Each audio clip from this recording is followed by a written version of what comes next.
You're listening to the Bible Uncut and Unfiltered. We believe the Bible doesn't need to be watered down or cleaned up to be understood. Our goal is to provide a healing place to discuss the questions you can't ask and the context you won't learn in church. I'm your host, Colin Connor. Now, on to the episode. Welcome back, everyone. It has been a whole week since we saw you last, and in that week, we watched a television show. Actually, it took us a lot longer than a week to get through this, but hey, for purposes of the podcast, we'll say it was in the past week. And it was called The Faithful, Women of the Bible. Not the faithful women of the Bible. The Faithful, Women of the Bible. It premiered on Fox and Hulu right around Mother's Day this year, and I saw an ad pop up for it. And the first thing I thought when I saw this is, oh, we need to watch this, and I am sure we will get content out of it. And oh boy, did we ever. So I am joined once again by my, at this point, you're basically adjunct co-host. I don't know. We need to come up with a title for you to go along with editor and everything else you do. Social media manager, editor, and on and off again host. Right. Hello, everyone. Hello. So Jana watched the show with me, and it was very interesting. There were some interpretive choices that were made that surprised me. A few actually for good, and several that left me really scratching my head. So this is going to be a little bit different of an episode than our normal ones. For one thing, this is our first ever television show review. And it was a mini series. It was only 3 episodes, technically 6, but there were 3 that were each broken up into 2 parts. So this one might be a little bit snarkier than normal, but we're just going to have fun with it and see what we watched and just share it so you don't have to go through the pain that we did. So just a little bit of background. Show released this past March. We're recording in 2026, so it was just in March, right around time for Easter and Mother's Day. And the whole series, even though it is called Women of the Bible, really only focuses on the patriarchs era. So it is specifically focusing on Abraham and Sarah, Isaac and Rebekah, and Jacob and Leah and Rachel, and supposed to be highlighting the females in those stories. The first episode was directed by Danny Cannon. He has actually directed a lot. He's directed episodes of Gotham, Pennyworth, the second I Know What You Did Last Summer movie, Judge Dredd, and it was also written by a guy who's written several Star Trek scripts. And the second episode was directed by Catriona Mackenzie. She has worked on Supernatural and Walking Dead, amongst many other shows. So there is actually a little bit of experience behind that. Now, the third episode director really surprised me. His name's Daniel Barnes, and he is very, very openly gay. Now, he doesn't have many credits yet, but he was actually just raised on the other side of the Schuylkill River from where we live. So his inclusion in this really made me wonder who the show is for, because it's a little too loose with the stories for conservatives, but too conservative a portrayal for more liberal Christians. And the stories they present are too niche for people who aren't Christian to really appreciate it. So, Jana, who do you think they were trying to make this show for? Because it feels like it just doesn't fit any box. Yeah, I don't really know. I feel like they were just kind of like, oh, Easter is coming up here. We need to have something that shows that we care about Easter. It's kind of, I don't know. I feel like with the country just being a little bit more conservative leaning as of late, a lot of the companies are doing what they do, with like Oh, yeah, Pride Month absolutely. kind of Yeah, thing. right, It's right. like, When there's a we are. Democrat in office, all the companies do Pride Month stuff. When there's a Republican, there's fewer. When there's a Republican, there's more Right. Christian content. When there's Democrats, there's less, yeah.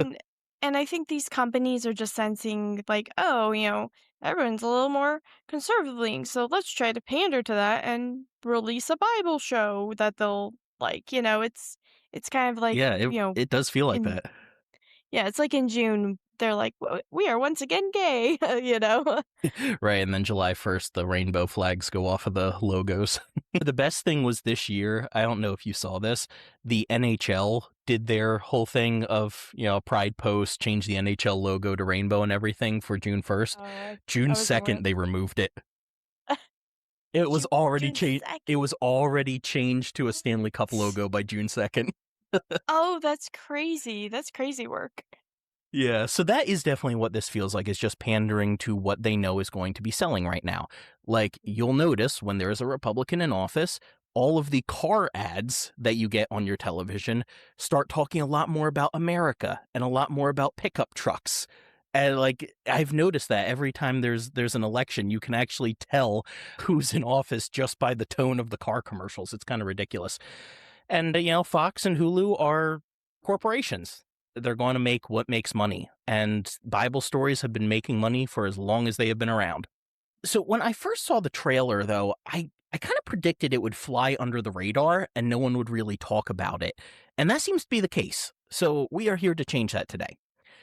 And Jana, I don't know if you remember this, but she predicted that the show would unintentionally negatively portray the women, even though they are the main characters.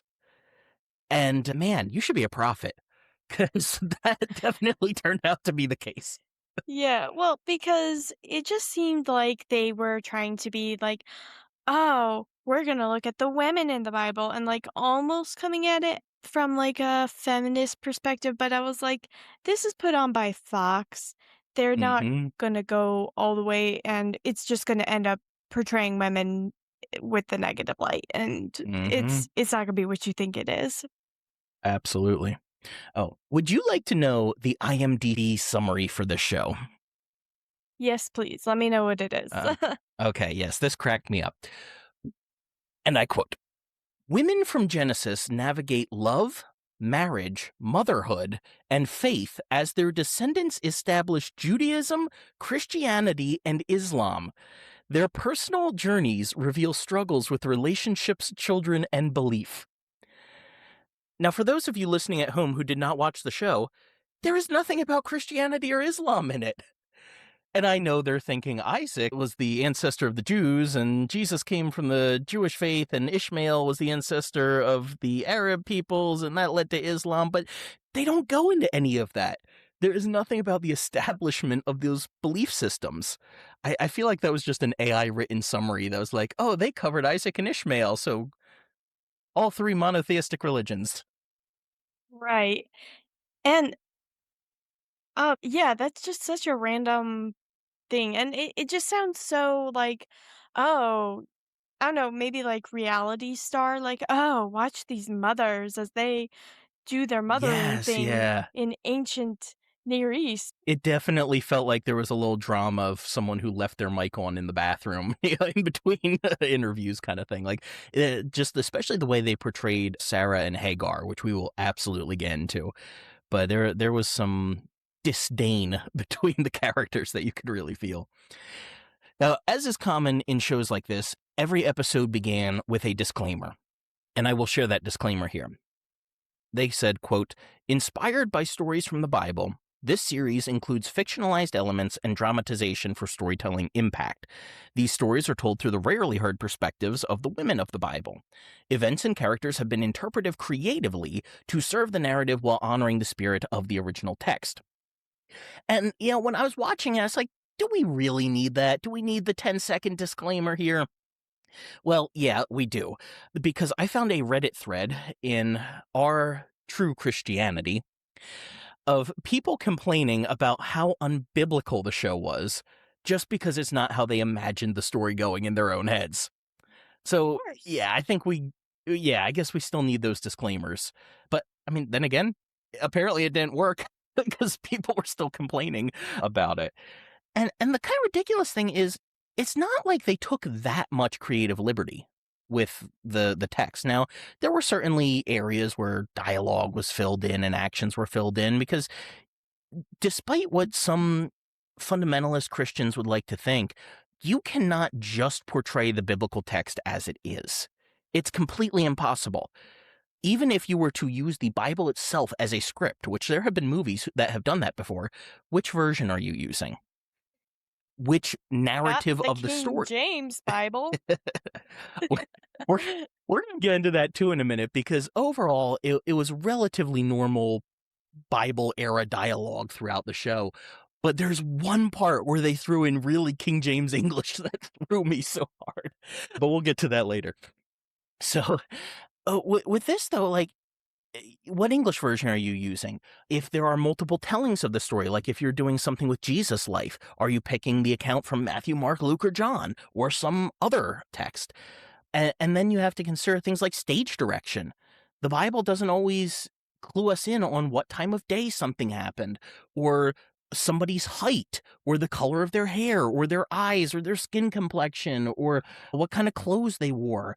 So literally everything you're doing, as soon as you're trying to put this on film, does the person enter from the left or from the right? You are making interpretive decisions. There is no way to portray the Bible without interpretive decisions being made. That is okay. We should not be scared of that. But I think what they are trying to say is, does this still match what we have in the text? I think they know sometimes you have to add a few things and maybe take away something. But is there anything that contradicts what I see in the text? The problem is we're reading that through our own lens. And this is actually part of what I really like about televised portrayals of the Bible, even if they're not great, is that they at least show you somebody else read this story differently. And it's a reminder that what we have in our heads is not necessarily the sole way to read it. And this shows us that other people have come to it with their own assumptions. And it's when we see their assumptions contradict our assumptions that we think it's no longer faithful. So, like, overall, I would say it is relatively faithful to the biblical text, but there are some choices that were made that were really weird, and especially in how they depicted the women. I don't think it was very accurate to the time, and sometimes even not to the stories as well. And I do think part of that has to do they were all speaking with a British accent, and Of the course. audio mixing on this was so bad, we had to put Okay, the yes, yes, yes, captions yes. on Yes, just to Jana's understand what jumping they're ahead of me. saying. Yeah, she's jumping like 2 minutes ahead of me in my notes here. But personally, I don't love watching shows with subtitles. If it's in English, if it's a foreign film, I prefer watching the subbed version over dubbed. But if I am watching in English, I don't really want to read it as well. I want to watch what I'm doing, not read what I'm watching. But the audio mixing was so terrible. And we're not just saying like it was quiet, because if there was a rustling in the bushes or somebody yelled or something, like, it was loud. But just the normal dialogue, it was so hard to understand. I don't think I could have picked up on most of what they were saying if we didn't have the subtitles on. So the very first episode is about Abraham and Sarah, and we open with the title, The Woman Who Bowed to No One. So I'm already insulted with a little bit of a Lord of the Rings reference there. I don't know if that is what they were intending, but I just heard Aragorn at the end of Return of the King. I'm like, no, you guys don't deserve that. You have not earned that reference yet. But Sarai, remember, she is called Sarai at this point. Her name is not Sarah until later on. And actually, before we go too much further here, I will say I'm going to try to keep the names chronologically accurate. So, like, before Abraham is called Abraham, I'll try to call him Abram. But it's easy to get mixed up, so just realize Abram and Abraham are the same, Sarai and Sarah are the same. And Jen and I will have to rely on you to catch me when we get talking about the kids, because for some reason, my brain always messes up Isaac and Rebekah, Jacob and Rachel. So I want to make sure I keep the correct bride with the correct person here. I'll do my But best. thank you. I appreciate it. Sarai is depicted as being in search of faith, which I feel like is a really big assumption for the ancient Near East, especially to throw in your first scene. Now, in all fairness, I do think that we glorify people from the Bible way too much. We act as if they weren't like us, like they didn't have the same struggles, desires, and enjoyments that we have. But they did. Ancient people were still people. And I really realized this when, let's see, it was a little over a year ago now, I think. Jana and I went with a couple family members to the Penn Museum in Philly. And it's a really cool ancient history museum, has some different exhibits. They had some Egyptian stuff, some Far Eastern stuff, but they had a lot of Near Eastern stuff from the time of the Bible. And as we were going through with a tour guide, they showed us just how many dishes and even writings they had that were full of sexual innuendos. And they were 2,000 plus years old. I remember just sitting there in the tour group going, wow, these people were exactly like us. They were making the same crass jokes that we do today. Like, we should not be holding them up as these, Victorian era standards like we tend to see them as. So they weren't entirely different creatures than us. But the way that Sarah's presented here as searching for faith, it just felt like a more modern post-Enlightenment thing. Like, sure, people had questions about religion and gods back then, but at least to me, it felt like a little bit of a stretch to start out that way. And of course, with the episode being titled as it is, we open on a clip of Sarai refusing to bow to Pharaoh because she alone of all people doesn't think he's a god. And Pharaoh's slave, Hagar, really respects that in her voiceover that she gives.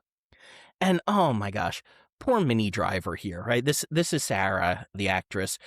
I don't know how you go from Matt Damon's love interest in Good Will Hunting and in real life to this lackluster portrayal of Sarah. But she did. I was also kind of surprised to see them setting it in 1900 BCE. There's a lot of debate around when Abraham would have lived if he were a historical person, but conservatives are pretty strict on keeping it around 2100 BCE in order for the rest of their harmonized chronologies to work about the Bible. 1900 is probably closer to reality of when an Abraham-like person could have lived, but I was kind of surprised to see them take that slightly more liberal date from scholarship. And Abram at this point, Jeffrey Donovan, felt like he kind of phoned it in on these episodes. I don't know about you, but it looked like he was just there for a paycheck. I mean, I feel like more than just him. See, this is where it becomes difficult because it's like, who are they trying to pander to with this? Because they take Right, the more liberal date, and then they also have Abraham. When you think of Abraham, you think of maybe like a really stout, fatherly looking guy with a long beard. right. This guy is skinny and he looks like a, you know, a good gust of wind would just knock him right over. And, He if you're did, trying yeah, to, you're right. if you're, if you're trying to pander to the more conservative people, I feel like you got to make Abraham a manly man, you That's know? actually a really interesting point that they didn't play up the manly man thing throughout most of these episodes. Maybe that's just because they were trying to focus on the women of the story, Yeah, but I think we're so. going to talk about how they still enforced very patriarchal ideas here. So it's not like they were raging feminists by any means. Yeah, I don't know if it was meant to be like a bridge for maybe the people who are in that really weird middle ground of liberal and conservative, or if they were trying to catch both the liberals and the conservatives in one show and they just kind of I play both sides and appeal flopped. to no one. Yeah. Yeah. And even in the first couple scenes, the sets are okay. And honestly, I think the longer the show went on, the better the sets looked. Like, even when they used some CGI in prepping the tents and everything for the encampments, it looked decent. But in the first episode especially, the sets were obviously small. They're being extended digitally. And I swear a couple of the boulders people were sitting on looked like styrofoam. I saw that the Roger Ebert site wrote about this show, and they nailed it, right? This was their little summary of it. The show's aesthetic is more of your local nativity play, the kind where kids perform with blankets over their heads, secured with braided ribbons if they're lucky. Surely an IP as important as the Bible deserves a higher budget. Hagar's wigs are distractingly bad. The costumes are only slightly better than my Vacation Bible School's productions in the 90s, and the voice of God effect is a voiceover. He's so right though. He's so right. I Yeah, feel like I yeah. feel like a mega church or something could have probably put it on now I'm thinking about it. That's really what it felt like, is just minus the CGI of the backgrounds. It felt like a church play production. A well-funded one, but still just theater. In the first scenes, Sarai gets this completely out of the blue proposal for marriage from Abraham, begging, please go with me. But come on, there was no please with the patriarchal culture back then. And again, I'm not trying to stereotype or paint this aggrandized picture of it. Like, I realize there was some agency for women back then, but I really don't picture Abraham or the average person back then really giving that much care and attention to what their female property would have wanted. I mean, even in complementarian marriages today, in the evangelical and fundy world, if the man says you're going and doing something, you don't really have a choice. You don't have him begging for his wife to follow along with him. Right, or if he comes to her and he says, "Oh, I believe God has set on my heart to go and do this," and she's like, "Really? I don't know that I want to do that."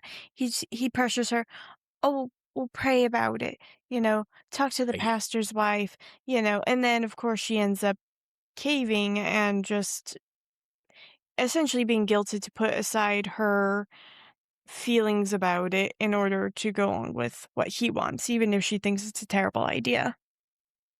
And I feel like this is the first example of many that we are going to get into where the show's acting and I guess the writing too, just I feel like it was counterproductive to what they were trying to accomplish because it made me see the characters in really, really human ways that I hadn't before. And you might be going, well, what's wrong with that? That's what they wanted to do. Well, it made me sympathize with their lack of desire to go along with what somebody says God wants them to do. Because we have Sarai's reaction throughout this episode where she is just not at all convinced that Abraham has talked to this God that she has never heard of before. And it just really made me realize how ridiculous these stories can be if you've never heard them before. I've grown up with them from such a young age, so it's just in my mind. Yeah, of course that's how it happened. But when you start to see the portrayal on screen, you go, wait a second, that's not normal. I mean, if I came to you, Jana, and I said that a voice from the sky had spoken to me, and that we now all of a sudden need to move to a completely different place because of this voice from the sky, I don't think you would be going, "Oh, yep, whatever God says, let's go do it. Praise the Lord." You'd be saying, "Can I book I you a doctor's appointment?" Right, "Do we need to get you on some meds?" Like, what do you mean you've been hearing voices? And I hate to say it, but it kind of makes me wonder if the real historical Abraham that inspired these stories had some debts or just like bad PR going on in where he just wanted to skip town and he excused it by saying God told him to. Right, even modern day Christians, Hmm. they don't like something that's going on or their neighbors are, mad at them or whatever. Well, all of a sudden, God told us we have to do XYZ thing. Like, okay. Yeah, no, I have that in my notes here right in front of me. We know plenty of people in ministry who have just escaped a situation that they had caused trouble in simply by saying that God was now leading them to some other ministry elsewhere. And then they get celebrated for starting a new ministry somewhere else when really they were just escaping the consequences of where they are. So I don't know. I mean, I'm not trying to say this is definitely true about Abraham, but I'm just wondering if his local business, he had some bad Yelp reviews going on about his shepherding. Maybe he was just one ziggurat scheme away from getting run out of town. So he decided to get ahead of it. Oh, come on. I thought that was good. Ziggurat scheme. Come on, people. I was proud of that one. So they go to Egypt, and we return to Sarai's refusal to bow, which feels so inaccurate to me. And now it's time for Rants with Colin, the part of the show where Colin comes out and rants about something. These people were not monotheists, and this is not going to be the last time that I rant about this here, okay? So if you are just here to hear the snarkiness about the show, I'm sorry, the Bible scholar in me has to come out at this point.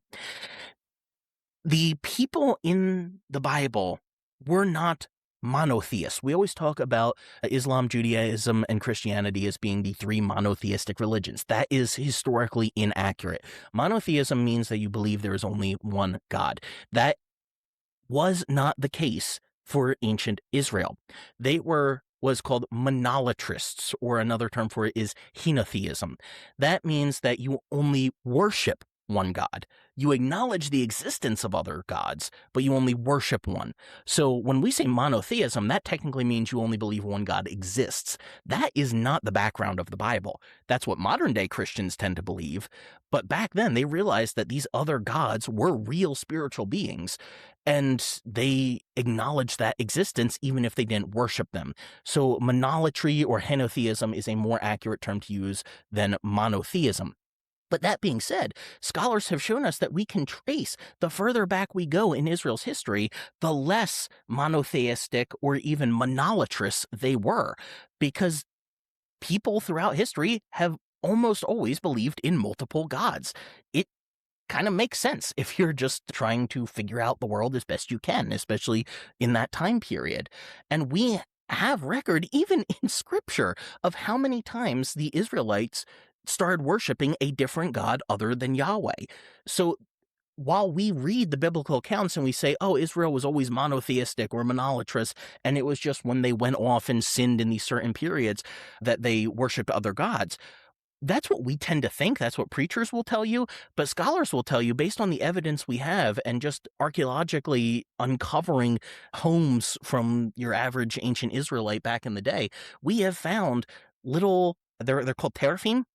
They're idols, and we're going to get into that later on in the episode as well, because that shows up when Jacob leaves Laban's house. But we find these little household idols in the houses of ancient Israelites.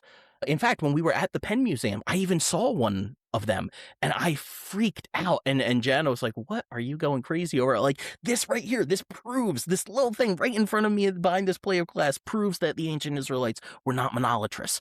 But we don't always realize that. And I think that the creators of the show didn't realize that when they made it, because they keep having these characters make these monotheistic claims as if just a couple months after Abraham gets called out of polytheistic Ur, he has rejected all other gods in favor of Yahweh. Now, obviously, he is following Yahweh, but it was very common to just have your own family deity. You didn't have to give up all the others just because you focused on one particular one. And there is no indication until much later on in the story that Abraham's family only acknowledged that one very specific God, Yahweh. And I mean, heck, if we want to get really technical, you can go into when God appears to Moses on Mount Sinai. We have this in our Exodus series where he says that he actually hadn't revealed himself by that name to the patriarchs. So that is a whole other conversation we get into in those episodes. But just this constant emphasis of monolatry and monotheism, where you have someone like Sarah refusing to bow to Pharaoh, I really think she would have just obeyed local customs and not stood out like that. There's nothing in the text that suggests that she would not have still been okay with some other gods just because her husband decided to follow this new one somewhere else. So I will try to end my rant there, but I know it's going to pop back up throughout the episode. I also noticed how much horses show up throughout this, and there's a little bit of debate, go figure, about when horses would have been domesticated in the ancient Near East, and I tend to think it's a little anachronistic here. You would be shocked how much scholars fight over when horses were domesticated in Israel and Egypt at this time, but I feel like the time of Abraham is probably still a little too early for how often we saw horses in the show. And, too, with the show, it could have been a little bit more ethical to use horses than to get their hands on camels and, use them. Yeah, it's possible. I didn't think about that. So Sarah speaks of how a god would know her and her every thought and how she really just wishes for that. But again, that feels anachronistic to me. I think we are importing later Christian theological ideas much, much earlier in the story. Even really conservative Christians believe in what is called progressive revelation, where over time God has given more revelation to people of his will. I kind of feel like if you're a Christian, you almost have to believe that, because people did not know about Jesus for most of human history, but now we do. And so if you think that there is something special about Jesus, you believe in some form of progressive revelation, because people did not know about him before he was born. So to have her using this modern day Christian language of having like a buddy buddy god that is your best friend, it just did not feel like something that would have been accurate for their time. Yeah, and I think she used some other more, like, modern Christian language in there as well. It did get blended in from time to time throughout the episodes. Yeah. And this is also the first of many times where Jana's prediction comes true, because they made Sarai the one to lie about being Abraham's wife to protect him, instead of the other way around as in the biblical text. And this is a very complicated story. Unfortunately, we don't have time to get into the actual biblical accounts behind this. We'll have to leave that for when we get there in the podcast at some point. But there is this story of Abraham lying about Sarah not being his wife so that Pharaoh would not kill him and take his wife instead. And it happens a couple of times, and then it gets repeated with Isaac again later. So it is a common theme throughout Genesis. But in those stories, it is very clearly Abraham who is lying in order to protect his own skin, and possibly his wife's. You can read it different ways. But here, she is the one who takes on that responsibility. She's the one who has the idea. Abraham isn't even in the scene. She lies about being his wife to protect him. So even though the show is presented as having these women be heroines of the faith, the agency it gives them is just to make the wrong choices. So they become the antagonists of the very story that they're supposed to be the main characters of. And the really ironic thing here is if you had just presented the story as it's actually in the biblical text, Sarah would be very clearly a victim of the patriarchy of the time. But now, because you chose to change that to give her some agency, she's to blame for Abram's lack of faith. Yeah, I don't know why they chose to do that because that's such a weird choice to make, I feel.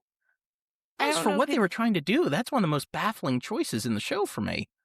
Yeah, and that's what I'm saying. I don't know if they were trying to, like, do this weird thing where she is, like, the matriarch, and so she's making these decisions out.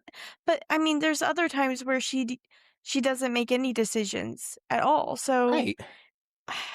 yeah, it was just really bizarre as to why they would choose to put her in a negative light like that when in the Bible she's not in a negative light. She's more of a victim of her husband's Yeah. stupid Yeah, mistakes. there's really only one account where Sarah is the bad guy in the story, and it's when she doesn't believe the angels when they appear saying that they're going to have a child. That's the only time she's portrayed negatively at all or lacking any faith. And even then, she's only given a little slap on the wrist. It's not like she's punished for it or anything. So the Right. way they present it here is really weird. And then when when they wonder later on about how she was spared from being killed by Pharaoh, she says, "Was it God? I can't explain it." And again, What do you I think mean? This is a Christian hey, show. but What do you no, mean? no, no. Hear me out here, though. This is another example of how I think the creators of the show were being counterproductive to their own ideas. Because as I watched her say that, I was going, "That's exactly right. That is exactly what happens for us as humans. When we can't understand something or make up a more rational explanation, that's when we say, 'Oh, it must have been God.'" Right. But she also said But it I know could that's have not been the way they were trying to read it. something else. Yeah, which Yeah. it's crazy. And now that Hagar joins them, Sarah talks with Hagar as if marriage is the only way that you could have a child in the ancient world, which, again, they weren't that different. I know there were cultural expectations that were different, but people were still people, and life finds a way. In one of the most ridiculous scenes in the entire show to me, Sarah writes out a contract for Hagar to sign to be Abram's concubine. I highly doubt that Sarah would have had the ability to write, first and foremost. Very few Yeah. people would have been able to at that time in history. And I realize for Abraham to have had the kind of wealth that he did, he probably had the privilege and education that came with it.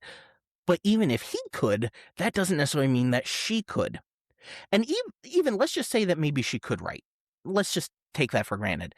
It seems really unlikely that a slave would sign a contract about being a concubine. Every part of that doesn't make sense. Part of what made them concubines is that they did not have the same legal protections of a wife, which is what the supposed contract was trying to do, give her protection as his concubine. Like, you don't even seem to understand the category. I I really wish I could see AJ Levine watch this show and just see her facepalm every single time they do Oh, something yeah. stupid. Yeah, I feel like she would be groaning through the entire episode. I respect her She too much absolutely to put her through the pain that we sat through. And that's a callback to last week for any of you listening. If you have not caught up on last week's episode, it is one of my favorites we have ever put out, so go check that out. Oh, before we get into episode 2, there is one more thing that I have to bring out here, because there's this really, really weird pregnancy test process that they depict throughout the show. Is where a woman would pee on grains. And if one sprouted, there would be two different jars, two different types of grain. If one sprouted, it was supposed to mean that she was likely pregnant and could indicate the sex of the fetus as well, based on which grain sprouted. Now, as weird as that sounds, it was actually a real pregnancy test in ancient Egypt. So Hagar is the one who brings it in the story. But we only have record of it from about 400 to 600-ish years after Abraham. So we have no indication that that practice was used in his time. And just as we have no way of knowing for sure the sex of a fetus today until an ultrasound, which can still have mistakes because human error, it wasn't that accurate back then either. So it felt weird that this is a recurring plot point that they keep coming back to. And that these women are just constantly carrying around this jar of grains and Yes, and then yelling in the middle of their camp whether or not they yeah. had anything sprout from their peed on grains. I mean, I get it. It can be an exciting thing when you're getting ready to start a family and people share with their friends and family, but you really want to just run out into your street holding your pregnancy test and shouting the results to anyone they'll hear? Well, some women might, but Yeah, some women might. All right, let's get into episode 2. It opens in what I hinted at earlier with my best worst of King James English for the Bible. Okay, look, I need to rant again here. Different rant this time. Just because the King James has been one of the most popular English versions of the Bible for the last 400 plus years, we tend to have this assumption that the people in the Bible spoke like that. And we are now removed from King James era English. So it sounds just as foreign to us as listening to actual ancient languages. But when the King James was written, it was written in the vernacular of its day. It actually was not this lofty thing. Like, that's a big thing where you'll have King James only advocates saying that these more modern translations, they water down the language of the Bible, and it was supposed to be more regal and authoritative and official. No, absolutely not. Anyone who says that does not know their history. If you were able to read the King James version 1611, it would have just sounded like how people were talking. It was the vernacular of the day. It was the message Bible of its day. Yes, I know there's a difference between formal and dynamic equivalency. Give me a break. We're not getting into that today. I'm just trying to say that the English was natural back then. But that does not mean that that is how people in the Bible spoke, because they also spoke naturally. So where we start importing in all these these and thous and thines and all that stuff, that's not how ancient people spoke. And okay, a little side tangent. I'm probably going to do a short on this pretty soon here. But at the time of this recording, the Odyssey movie is getting ready to come out in a few months. It is Christopher Nolan's next movie, big star-studded cast, everything like that, and is based on Homer's Odyssey.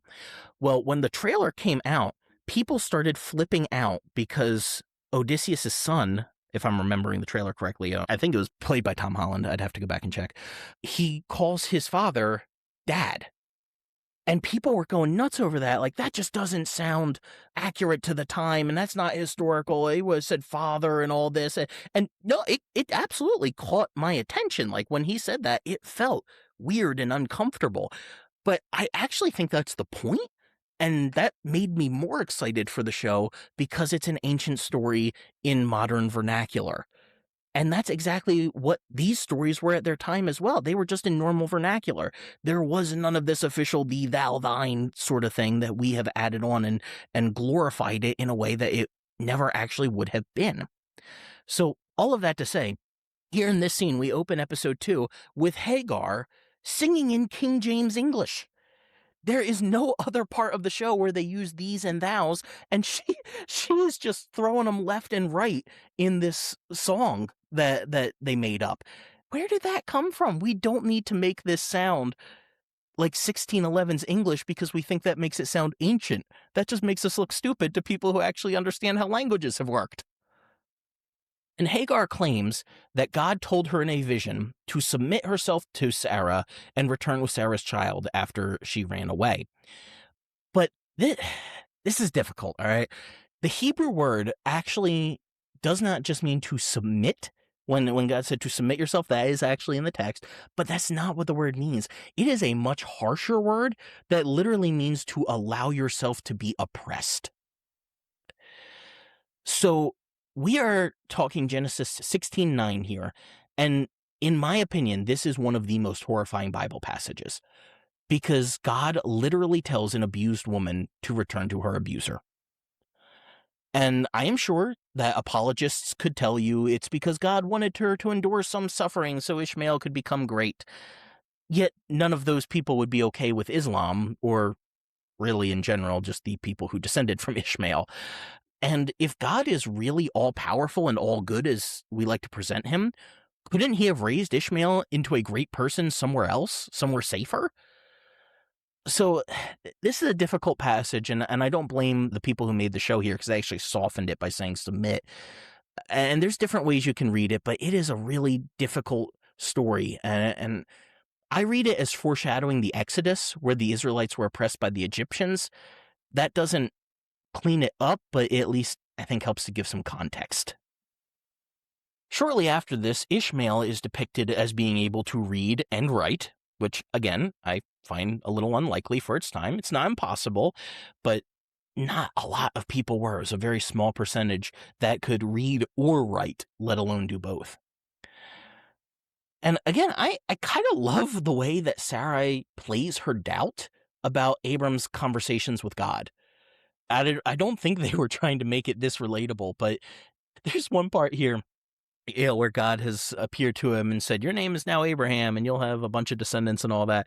And when he comes out after this meeting and tells Sarah about it, she basically just goes, well, Abraham, if that is your new name. And I'm sure that the show creators wanted you to be like, silly woman doubting God's call on her husband, should have had faith. But again, it just seems pretty accurate to me. Like, if I came out one day and told Jenna, like, I'm not Colin anymore, I'm Colin, she'd be like, really? Really? What bit are we going with here? This is ridiculous. I was really surprised by Ishmael's age as well when they're thrown out by Sarah. He looks to be at least somewhere around 15 or older. And admittedly, the Bible's own chronology would put him at least 18 to 20 at the point where Abram and Sarah throw them out. But if you read the story of Hagar finding the well and everything, how she carries him and places him under the bush, it really makes it seem like he's younger than he actually would have been. So I think the show creators were accurate in their portrayal of him, but it was a really good example of how, just as I've read it, I always pictured him younger in order to fit the way that the story had been edited together. And then we see Sarah reading again, and she planted the contract she made with Hagar so it could be found and that would lead to their being cast out. Which, again, we don't have Sarah doing that in the biblical text, so in order to give her agency, you have made her do something wrong again. But then, this is the part that really confused me, and the more I've thought about this, I still don't know what to do with it. Abraham praises her, saying that he's not as strong as she was, and that if he had to plant the contract in order to get rid of them, he doesn't know if he could have gone through with it. So the whole thing was just to get rid of Ishmael so Isaac could be the only son there. But it seemed like they were actually saying that she performed this necessary evil to get these wicked foreigners out of their tent. Like, you do realize that God said he was still going to bless Ishmael, right? You do realize that they're still a part of your family at this point. It felt really like the take care of your own ethics that Vance was purporting recently that the Pope corrected earlier this year. But it's just this like, oh, all that matters is us four and no more. And that's never been the message of the Bible. It's always supposed to be inclusive for all of humanity to be reunited with God. It really confused me how exclusionary they made Abram and Sarah there. And the poor actor who played Hagar, she was so horribly aged by the makeup at the end of episode 2, because of course they have to do the time jump, right? And she ends the episode with a voiceover, of course, during Sarah's death scene about how much of a good friend and great matriarch Sarah was and how she had to make those difficult decisions for us. I, excuse me? I am still mad about this. These There women were is not no friends. No, there is zero record of Hagar after she gets cast out and the angel appears to them there by the well. There is nothing ever to indicate that she and Sarah reconciled. Ishmael is said to attend Abraham's funeral, but there is no mention of Hagar forgiving Sarah for the awful things that she did. So I really did not feel great about them putting those words in her mouth. But we have to have Hallmark Genesis. And that is the end of episode 2, which means that we are done with Sarah and Hagar, and we are moving on to Isaac and Rebekah, where things get even more ridiculous. Because episode 3 contains what may be the funniest, most insane creative decision in the entire series, and just possibly in the history of cinema. I promise you, I am not overselling that. So, let's talk about episode 3.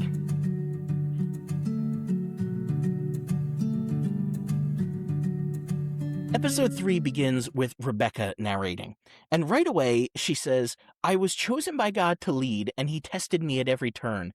If it meant I had to deceive, that was my burden."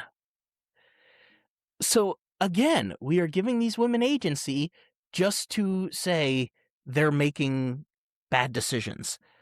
And in fairness, all of the heroes of Genesis spend a shocking amount of time lying. And if deception were a spiritual gift, Genesis would be a Pentecostal convention. But that is some wild pragmatism right there to start our episode off. And Rebecca's depicted as being somewhere around 30, which, I don't know, that felt a little old for me in the context, but we're not given an age for her, so I guess it's possible. And according to Genesis 25, Isaac was 40 at the time, but I also know the wives were often much younger.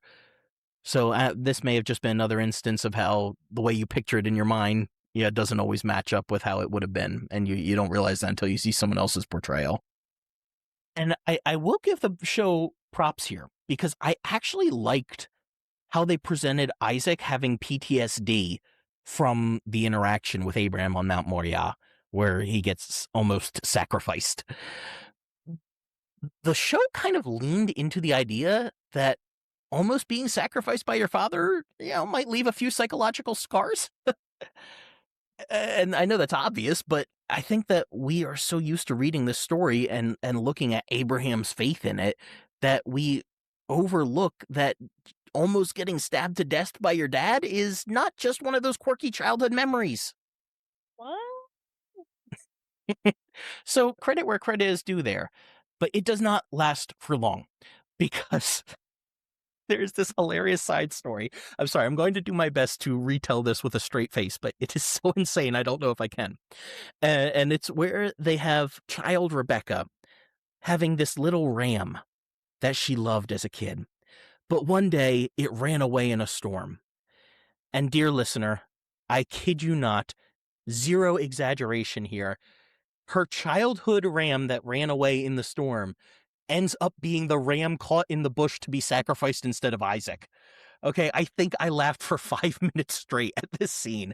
It was the most insane twist I have ever seen in a show. Yeah, it was such a big stretch. It's like, It okay, I see you're trying to, you know, do a little oh, but what if kind of thing. But Right. like, really, really, and I don't know. They were still in a patriarchal culture, so like, you really think she was out there, tending to the sheep and everything? Like, no, she was inside learning how to weave or, make food or whatever. And it is possible there were absolutely female shepherds back then. And I don't know how common I would say, but it absolutely happened. And we'll get into that where they do depict Rachel that way in the stories of Rachel and Leah. Now, dear listener, when we write these scripts and come up with the notes for the show and everything, a lot of times I will do a pass through ChatGPT. It does not do the work for me. I have already done all the research. I'm just trying to clean it up a little bit, see if there are any suggestions for good soundbite moments, anything that I've missed that I can get a second opinion on or need to do more study on, anything like that. And I need to read to you what ChatGPT thought I should add in on this scene of the ram from Rebekah's childhood becoming the sacrificial ram. It wrote, "The odds of that happening are approximately equal to me losing my childhood goldfish and then discovering it working as a manager at Target 20 years later." Now, I have no idea what that means, but you know what? I think it's right. That is about the same odds. I didn't know Target hired goldfish. Apparently. So, once we've left Chekhov's ram, we get Abraham telling a baby that the baby has broad shoulders. And then he looks at the other baby. This is when Jacob and Esau are born, and says that the other one is always thinking. Look, these are newborns. No one has ever looked at a newborn and gone, "Ah, yes, a future philosopher. Notice the intellectual depth behind his screaming." It's creepy. I don't think I've ever looked at a baby and been like, wow, this baby has broad shoulders. If it did, I feel so bad for the mom. Oof. So once Abraham calms down from all that, they make a very interesting interpretive choice of having God speak to Rebekah instead of Isaac. It makes sense narratively, and honestly, I think it makes Isaac a lot more relatable in the show. But Genesis 25:21 is one of the only times that Isaac is said to commune with God, and it's actually on Rebekah's behalf when she was infertile. She is never said to speak directly to God in the biblical text. So this is an area that they are definitely interpolating, and I like the idea of showing women in the Bible having direct lines to God. But again, in the show, anytime that they change the story to give women more agency, it ends up being a bad decision. So is that going to happen here where Rebekah is the one communicating with God instead of Isaac? Oh boy, is it ever. Because she tells him that God values one son over the other. And to be fair, there is plenty to wrestle with in the Bible's predestination and choosing of Jacob over Esau. That's a whole other matter. But to actually come out and say value, that God valued one over the other, that was wild. This all brings us now to episode 4, where we open on Isaac complaining about the Hittites because they're not, quote, God-fearing people. Of course they were. Again, I told you I was going to come back to this rant. Here we go again. They were not monolatrous. They they were, just because they weren't worshipers of your God doesn't mean that they didn't worship any god. To say that they're not God-fearing people, that there wasn't a tribe of atheists running around ancient Palestine. Like, they just weren't worshipers of your God because he didn't choose them in your own telling of the story. And it's kind of a pet peeve that anytime the Hittites get portrayed in anything, they are essentially like the Reavers from Firefly or the Star Trek Klingons, right? But the Hittites probably weren't actually as violent and barbaric as some other contemporary groups from that area. They had their moments, but they actually seem to be a little more civilized than some groups. So we kind of need to lose that stereotype by now. And Isaac complains about people in his own camp leaving idols everywhere as if they would have been expected to hide them like it was some shameful thing. As if the real Isaac and Jacob would have cared about monotheism. They may have been monolatrists, but again, that likely comes later in the story. And they definitely weren't monotheists who would have been prudes about somebody else having their own household idol nearby. So the show basically turns all of them into Baptists as soon as they want to talk about the existence of only one God. And then we get one of the more intriguing creative liberties of the show, and that's where they have Esau forced into marrying a Hittite woman because he got her pregnant, and her father, who was apparently some leader of the tribe, demanded that he then buy her as his wife. Really, I think it's all just meant to give you a very negative portrayal of Esau. But again, it kind of came out counterproductive to the show's desires because it made me just see him as kind of being stuck in between customs that he didn't fully appreciate. Like, okay, the guy didn't use enough birth control, and he ended up with a whole family that he didn't want, and ends up leading his own blood family that he never really wanted. Like, Esau kind of, even though I think they were really trying to force the portrayal of him as a villain, it just made it feel like a tragic hero to me. They even have him be blackout drunk throughout the rest of this episode because, of course, the bad guy has to be an alcoholic. But again, I look at him just going, he's trying to cope with all of the stress of this responsibility that he never asked for. And then there's this one little 5-second scene. It was a throwaway scene. I I love that they included this, right? So they go from all the drama of Esau's new bride and the whole thing of the brothers fighting, right? And you have Rebekah doing her whole deception with Isaac. And right after it happens, Rebekah falls behind this random altar that is on a hillside somewhere and just cries, "Forgive me." And that's it. And there's like some ominous thunder in the distance.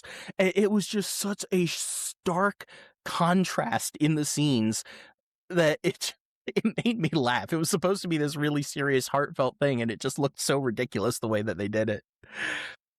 And this brings us to the infamous blessing scene, where Jacob pretends to be Esau, the hairy brother, the outdoorsman, the hunter, the guy who sounds different, feels different, smells different, and somehow fools his father.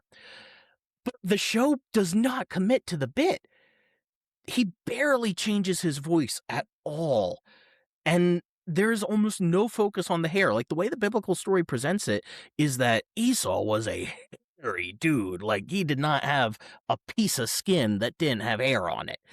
And they go through the trouble of covering Jacob in all these animal skins to make his body feel as rough and hairy as Esau's. Well, in the show, they basically throw a little band on Jacob's arm and just call it a day. Like, what is this gonna do? It didn't even make sense because they didn't even get, like, that hairy looking of a guy for the show No. or No, put he had a any little bit extra of chest hair.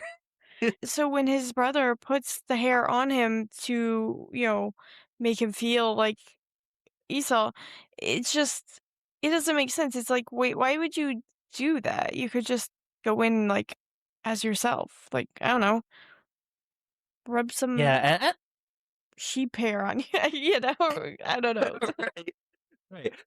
And I know that in the biblical account, Isaac was very blind at this point and he couldn't see them, and that's why he's going off of the feel and the smell and the sound of their voice and all that.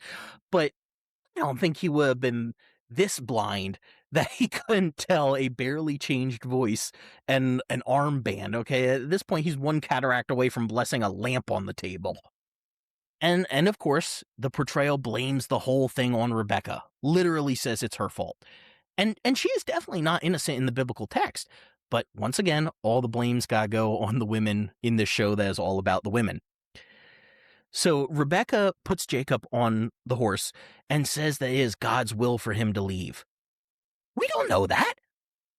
And again, that's pretty accurate to how Christians often talk about God's will. There are very few things in Scripture that are said to be the will of God, and they tend to be very general. Yet we claim these specifics all the time when we can't really know for sure. It usually just comes down, if we are being really honest, to we are claiming what we want and just attributing it to God, saying it's what he wanted. The more you talk about how much they blame the women, I'm Hmm. beginning to wonder if they weren't trying to be like, "Oh yeah, you thought all these men in the Bible failed. Well, actually, it was because their wives were the ones who were making them fail."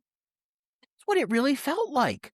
Like, was this secretly some sort of like Project 2025 patriarchal Christian Pete Hegseth, Doug Wilson kind of project? Like, it really did feel like it was just a secret way to blame all of this on the women of these stories. And later on, as time has passed, you can tell by the barely graying of Isaac's beard.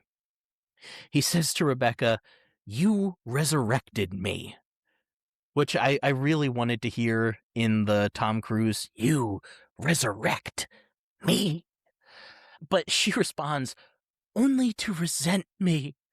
And he goes, "For a long while." I wish you could see this particular scene. Like, if you can just find this, the way that the actors are playing, you would think that the actors hated each other. Because, I mean, honey, you still look pissed AF at her. And just they look like this bickering old couple that truly never forgave each other over this. And I mean, understandably so, given how much she schemed to undermine you instead of, oh, I don't know, just talking to you about it. But that's what happens in patriarchal cultures. We complain in so much of conservative Christianity, evangelicalism, and really just I hear people outside of Christianity talk this way too. It's usually on more conservative sides, where there's just these complaints among the men of the women being so catty and conniving and hard to read because they just won't come out and say what they mean like men. As I watched the show, I kind of thought about that as I was critiquing Isaac and Rebecca here and going, well, she should have just talked to him. And then I remembered, oh yeah, you can't in that kind of system. Women have to become that way because they have learned that they can't actually just come out and be honest, or else they'll be mocked or ignored. Yeah, this is like what Tia talked about in our episode with her, which she was talking about the voice modulating of women like Michelle Duggar. It's like you get that super sweet, funny woman talk, and you see this in a lot of MAGA women in politics too, where that is how they get the men's attention, is through having this very infantilized voice because it's meant to defang the men and make them not so defensive around them. And I'm sorry, if your masculinity is so fragile that you need your wife to sound like a minor in order for you to listen to her, that's a you problem. Yeah. So you have to scheme in order to get anything done in a patriarchal system because there is no real equality. This is a product of a toxic system. And I mean, at least in the show, Isaac admitted that it was also his fault, but I think they're being a little too accurate in how they are portraying these sorts of complementarian relationships. It's not selling what I think they're trying to sell. And as we return to Esau, where he is drunk and barely able to lead his tribe, again, I see him as more of a victim. And sure, he sold his birthright. I know the whole story, but it's such a weird and dramatic story. And we don't know how old they were at this time. There's nothing that says how old Jacob and Esau were when Esau sold his birthright to Jacob.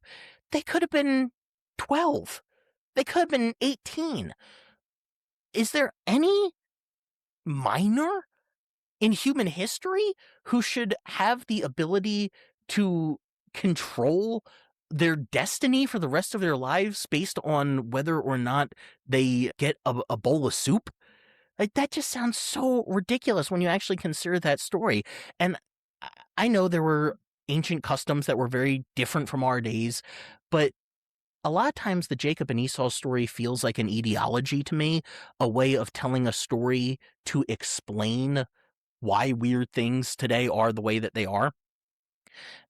Like, I look at their story and I wonder how much of it was just written to explain why we don't get along with that tribe over there that's descended from the same person we're descended from. Like, why aren't we friends? Well, let's make up this whole story about Jacob and Esau not getting along. And, of course, Esau's the bad guy because that's their ancestor, and Jacob's the good guy because he's ours.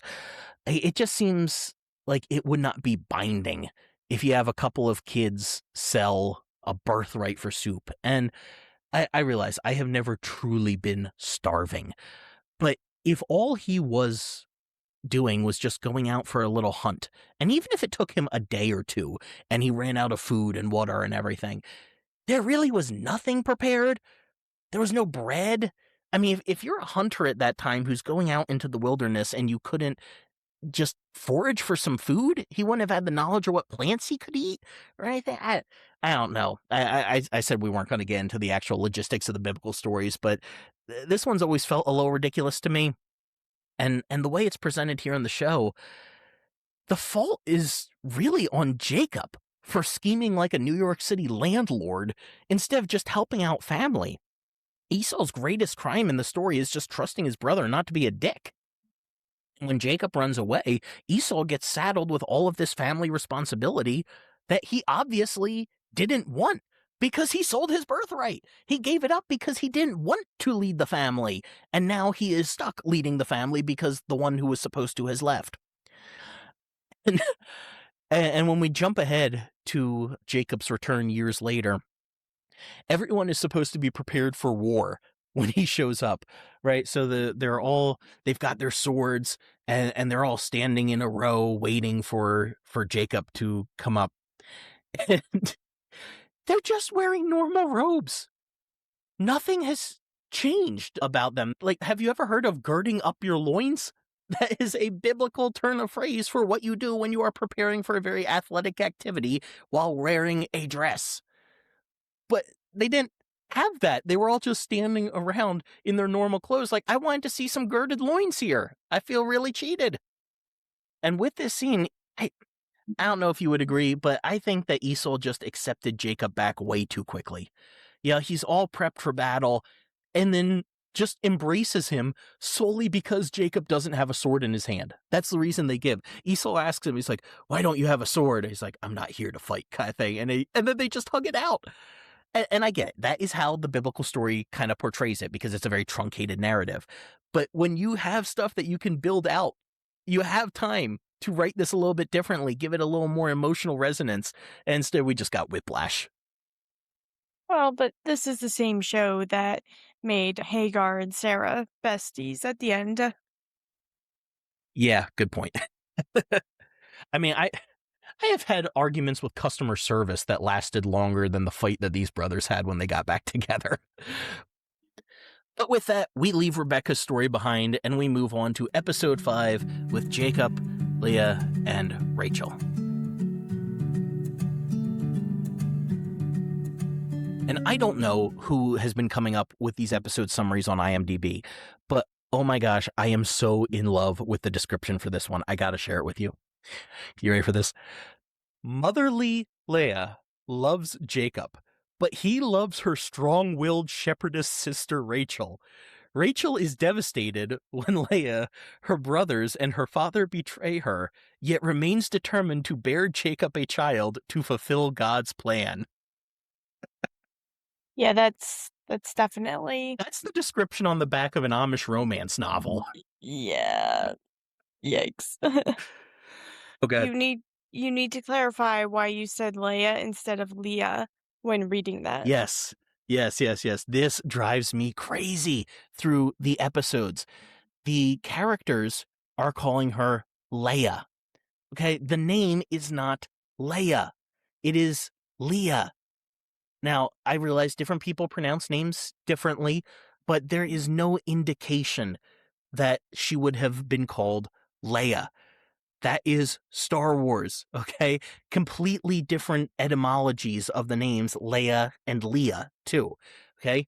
One of them is Semitic, the other is Alderaanian, and she doesn't look Druish, all right?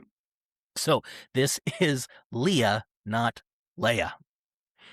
So we open with strong-willed Rachel fending off a wolf on behalf of her totally wasted brothers who were supposed to be keeping watch over the flocks by night. And in possibly the best line of the entire show, I'm already laughing at this. I see it 2 lines ahead in my notes. And I'm laughing. So, so Rachel starts tussling with the wolf, right? And he jumps on top of her, attacking her. She stabs the wolf in the neck with an arrow and says to no one in particular, "Not today, wolf." Oh, we we rewound that scene to watch that again. The delivery was incredible. Like, honestly, if you have Hulu, just watch the first 5 minutes of episode 5 of The Faithful.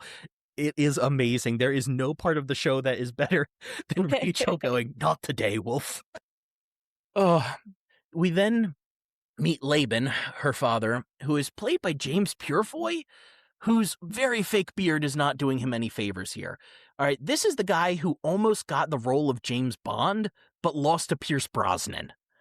Okay, he was the Black Knight in The Knight's Tale. He was V in V for Vendetta before being replaced by Weaving. And oh my gosh, this beard, I have picked up better ones from Spirit Halloween. Okay. He's looking rough. And his immediate response to finding out that his sons had passed out drunk while watching the sheep and almost gotten killed by a wolf is literally, and I quote, "Boys will be boys." Excuse me? Your sons were neglecting their job and almost got killed because of it, and your daughter almost got killed because of it too. Even if you're okay with the whole boys will be boys sentiment, that goes a little far. And he's Yeah. deadpan serious when he says it. It's not tongue in cheek. That is not boys will be boys. That's a family meeting. That's unemployment. But apparently not in Haran. So Laban's talking with Rachel, and Leah, Leah comes up, and Leah's complaining that she doesn't have a husband yet. And Laban has given her grief for being so old and being, an old spinster at this point, and she looks like she's younger than I am. So, of course, magically out of nowhere, Jacob appears, tying in from the previous storyline. Hey, it's the guy from that other episode. And Laban then looks over at Leah and says, "Well, you prayed, and here's a husband from the gods." To which Leah responds, "And here I thought he came from Canaan." Which, again, I think that's pretty accurate. Like, someone wants to convince you of something, so they attribute it to God, when you could just find a much more naturalistic reading and be like, "Nah, the dude was just on a trip, man." Like, it was an unintentionally humorous line in the show. And Jacob starts giving the rundown of what happened. He speaks of seeing a ladder to heaven, which any good Bible scholar can tell you it wasn't a ladder. It was probably more like a ziggurat. So that one frustrated me. It would not have taken, it wouldn't have taken long. You could have opened up an average Bible commentary and just about seen that. So that was frustrating. Well, it was nowhere near as frustrating as the extremely uncomfortable dialogue that we are about to get into when Jacob shows up for family dinner at Laban's table. Because he just starts going off explaining how he has always hoped for 12 sons.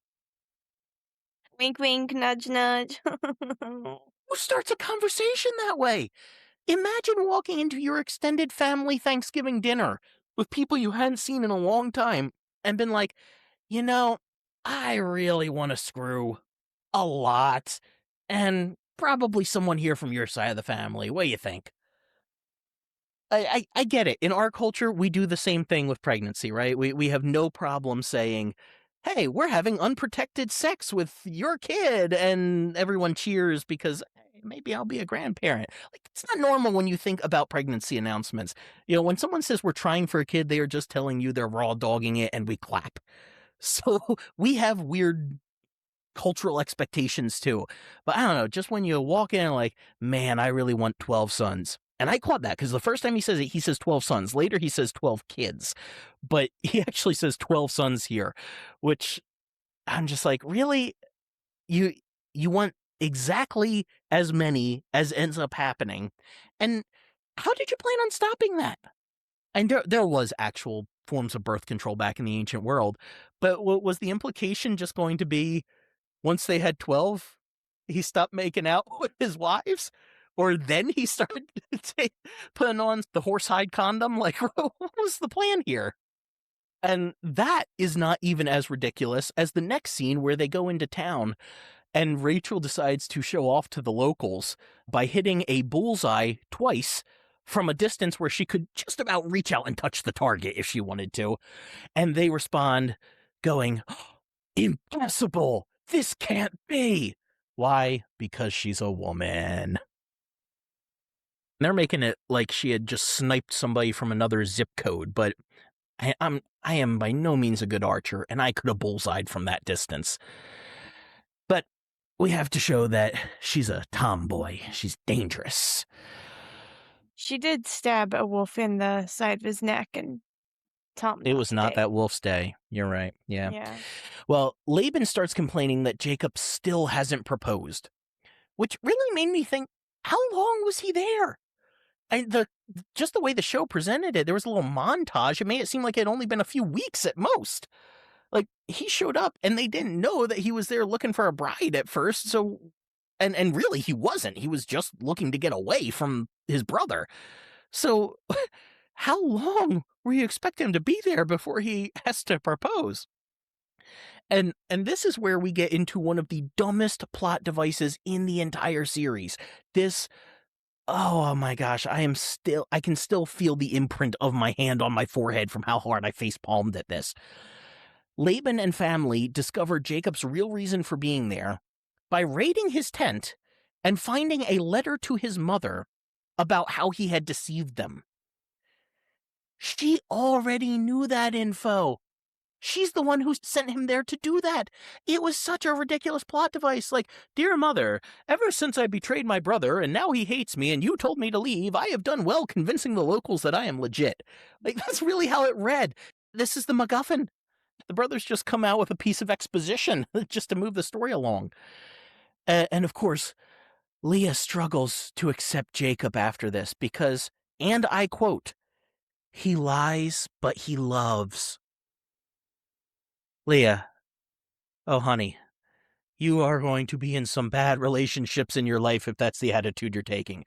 That is the language that abuse victims use, and you're not even in a relationship with the guy yet. I was gonna say, are they just trying to normalize abusive relationships then?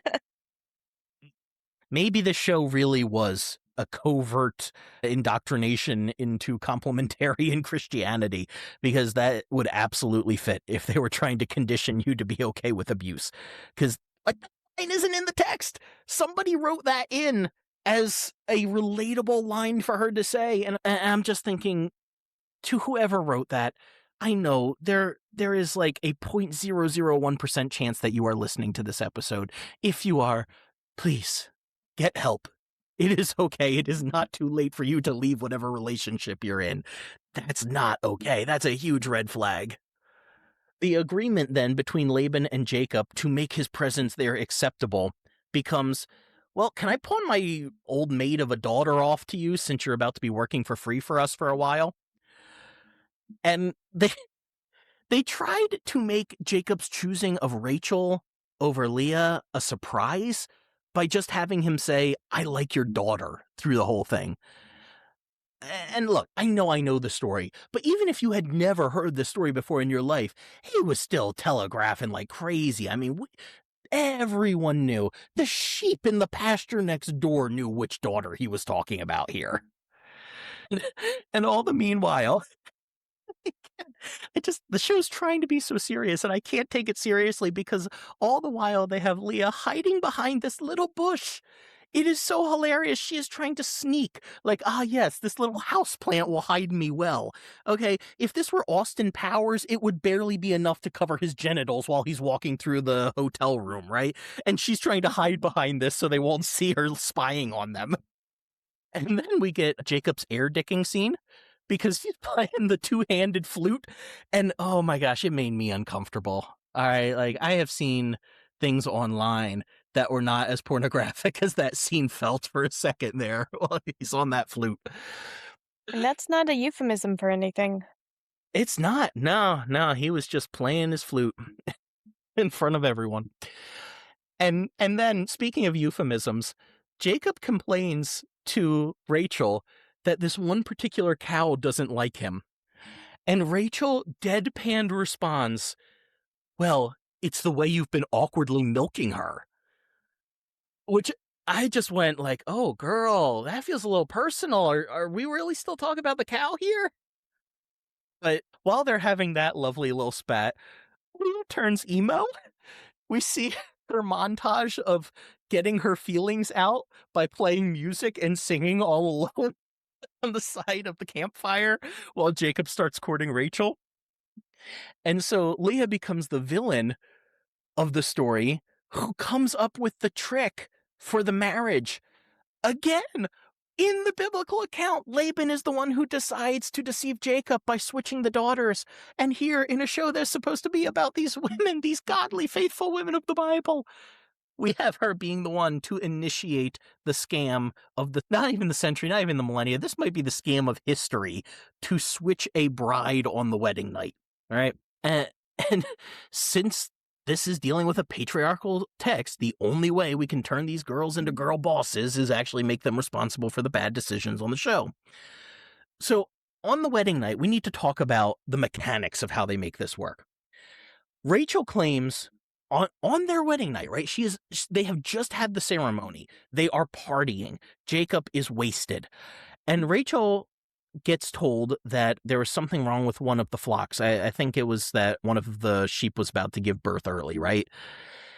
And she goes, "No one else knows what I do with the flock. I'm the only one who can take care of this." And, and I'm just sitting here thinking, you had 7 frickin' years that Jacob was working for your father with the explicit statement that when the 7 years were up and you two got married, it would not be long before he left with you and went somewhere else. You had 7 years where you knew you were going to be leaving your job of working for your father, and you didn't train anyone in that time? 7 years! And you're still the only one in the flock that can perform an emergency C-section on a sheep?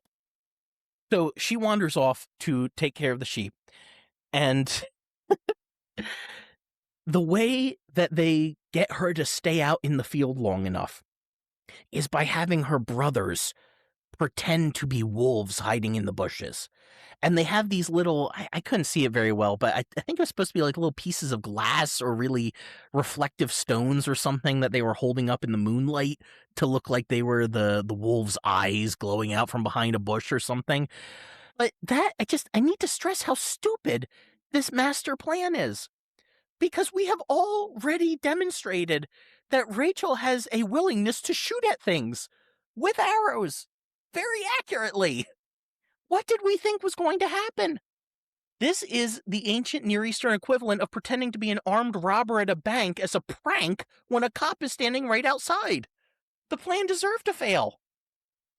And honestly, if one of the brothers had caught an arrow up his rear end, I would have considered that natural selection at this point. Because she does shoot at them and barely misses.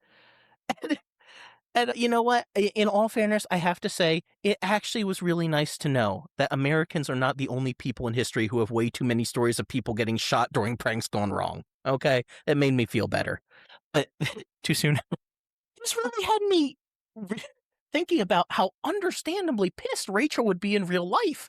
Like, if you get called out for this potentially life-threatening situation where now you think that you're being surrounded by wolves and then you realize you almost shot one of your brothers because they were playing a stupid prank, and then you get back to find out that you had actually been swapped with your sister, and because your new husband, remember, they already had the ceremony, they were already married, was so blackout drunk that he couldn't see who he was screwing?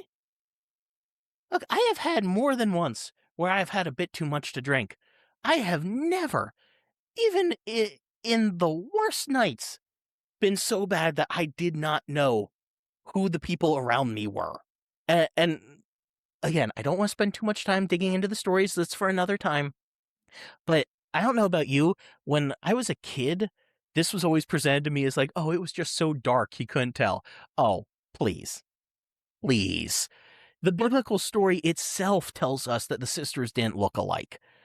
And they're what were we gonna say? That they tried to sound alike? Like, look, it's absolutely a narrative plot to trick him just like he had tricked his father. Like, it's serving a literary purpose. But this is honestly one of the most insane stories in the Bible that you could think that somebody would be so drunk they would not realize they were having sex with their now sister-in-law, and that somehow that would legally make it binding that he had to work another 7 years to marry that woman as well.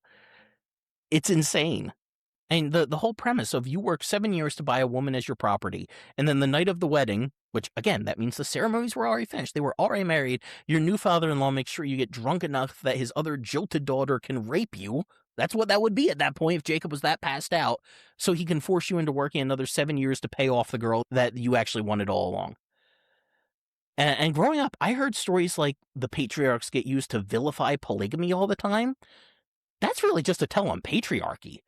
This isn't any kind of polemic against polygamy. It was to be expected back then. The problem wasn't that he had two wives. The problem is how it happened. Jacob never wanted that situation he ended up in. But that's where episode 5 leaves us. Are we ready to get to the rip-roaring finale that is episode 6?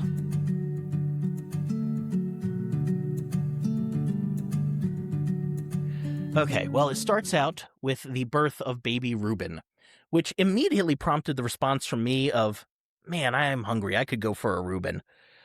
Which I very quickly then realized is not the thing to say when one character hands their newborn baby to another. That's not an appropriate time to say I'm hungry. And good old Laban offers a lovely baby shower gift of some family idols. You know, the thing you get for the man who has everything. God, it's the gift that just keeps on taking. And of I get a little bit of a laugh out of that. I'm getting glared at across the screen here. But of course, not only Jacob, but now Leah as well refuses the gift of the household gods. Because screw a lifetime of religious beliefs now that my husband, who doesn't really care that much about me, supposedly doesn't like these gods. And Leah softens it with, well, please don't take offense. Because we all know that telling someone not to feel upset about what you just said definitely makes them not feel upset. And surprisingly, Laban does respond well. He says, how could I take offense when you've given me such a beautiful grandchild? And I went, oh, so only Christians let faith get in the way of family. Okay, good to know. I love in this episode, though, that Rachel goes out of town for a bit, and Jacob has sex with Leah, who is his wife. And then Rachel comes back and immediately has sex with him, too. And later on, you see her taking the pregnancy test, and it comes up negative. Same one that Hagar had earlier. And Jacob appears out of nowhere, right? So this has been after all of the drama of Leah's had a couple kids, Rachel hasn't been able to. And Jacob goes, after all of this, he goes, there's no easy way to tell you. I slept with your sister while you were gone, and she's pregnant again. Like, sure, he's right. There is no easy way to say that. But there's also no worse time to say it than right after she took a pregnancy test that confirmed how infertile she was. Like, Yeah. what is it about guys and bringing up the worst possible times to talk through difficult topics? This is why you set aside times to regroup and talk through things, all right? Periodically, you gotta do that every once in a while so you don't have these sorts of announcements coming out right after a pregnancy test that didn't go well. And Rachel's so frustrated at this.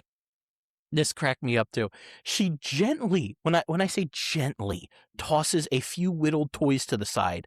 I mean, with all of the violence of. Okay, listeners, could you hear that dropping on the floor? No? No. Okay, neither could I hear her dropping those toys, okay? She barely bumped them. And Jacob comes rushing in like she had dropped a cartoonishly large armful of pots and pans and asked, what's wrong?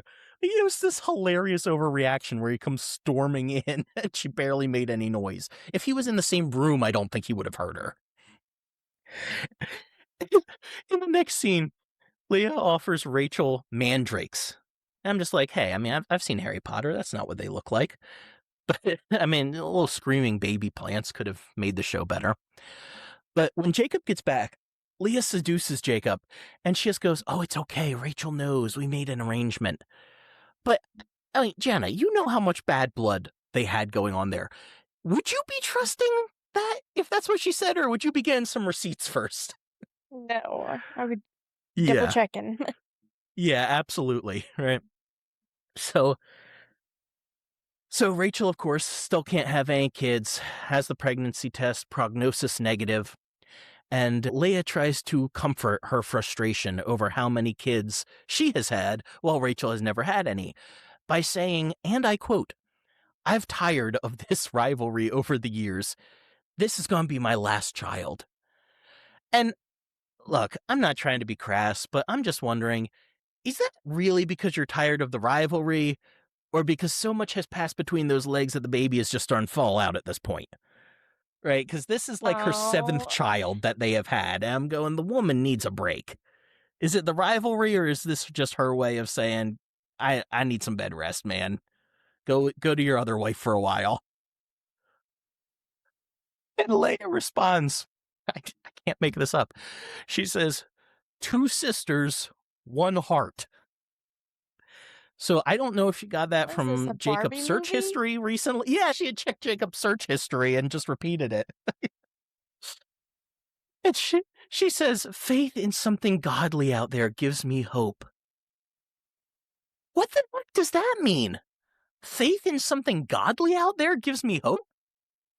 Like, forget that no one in Genesis or the ancient Near East would have talked like that. Just what does that even mean? Faith in something bigger, maybe? Something spiritual, but something godly? I, I don't know. That was worded really weird.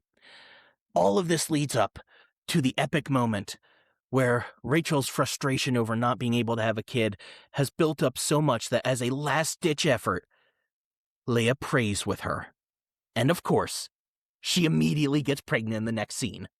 So the moral of this show is pray once and you'll get pregnant. That's worked great for everybody we've ever known, right? Definitely, absolutely. There are no possible pastoral complications there. No chance that somebody struggling with infertility could watch this show and feel terrible now. Well, have you tried praying harder? That's the message of the creators of the show to you. I mean, it's And, just and Christians, right? yeah, seriously.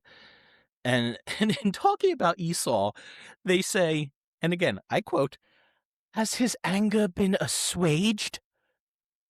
Asked nobody ever.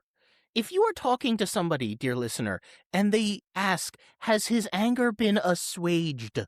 Run away from that person as fast as you can. Nobody in the history of humanity has ever dropped the word assuaged in casual conversation like that. I felt threatened by that line, honestly. And when Laban pulls the spotted animal scheme, his sons claim that they hid the spotted animals so far they'll never find them. How? They're animals. They make noise. They move slowly. I'm pretty sure they leave a trail.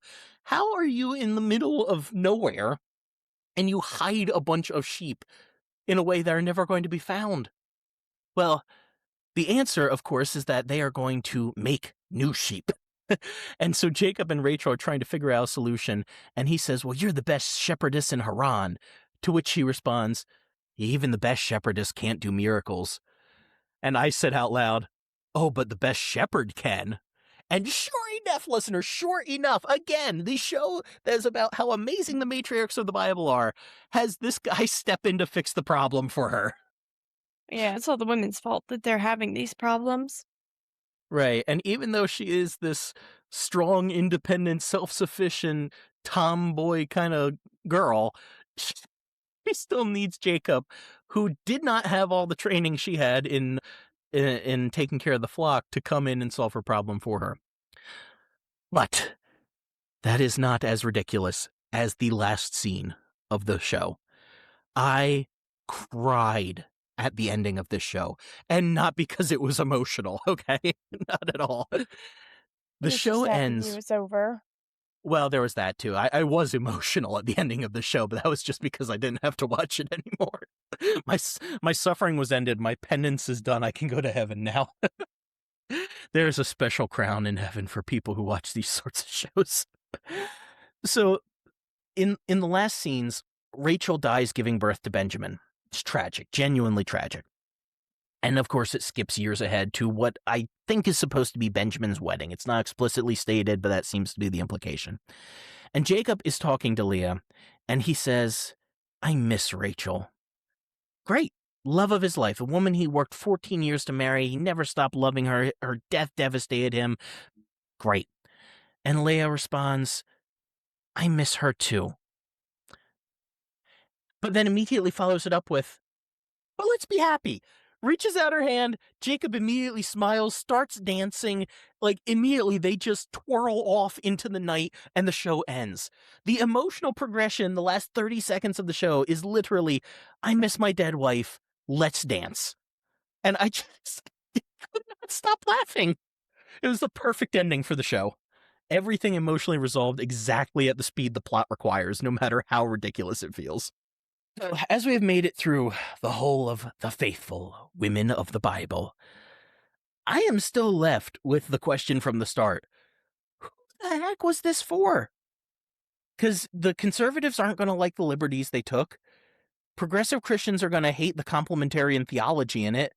Bible scholars are cringing at the history. The casual viewers aren't going to be interested enough in these stories and hallmarky drama to watch it. Like, the show, I think, desperately wanted to celebrate the women of Genesis. I know we've been joking here, but I don't think it was actually made by patriarchal people who were trying to push a message. Seriously, like we said at the start, the third episode was directed by a gay guy. So where are they trying to go with this? I mean, Sarah gets blamed, Rebekah gets blamed, Leah gets blamed, Rachel gets sidelined, Hagar gets rewritten.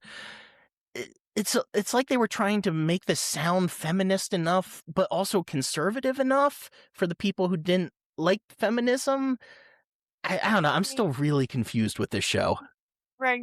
Were they just trying to be like, you know, switch the roles without like switching, like, instead of Abraham making certain decisions, they had Sarah make them.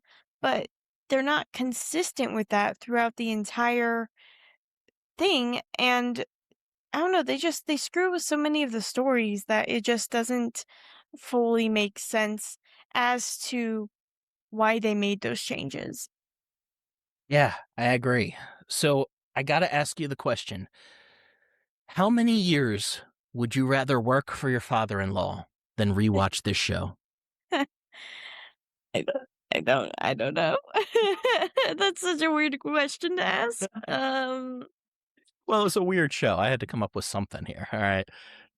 These jokes don't write themselves. I mean, what's an appropriate answer? 1 year? I don't know. Oh, yeah, I would say at least the length it would take for me to purchase 3 or 4 brides. Really? Yeah. Ugh. Yeah. You have any final thoughts on the show? Just it's a hot mess, and just the way that they rewrote the stories. I don't know if they realized that they were really putting the women in a bad light, or, shifting the I don't think blame so. onto, oh, it's all their fault kind of thing.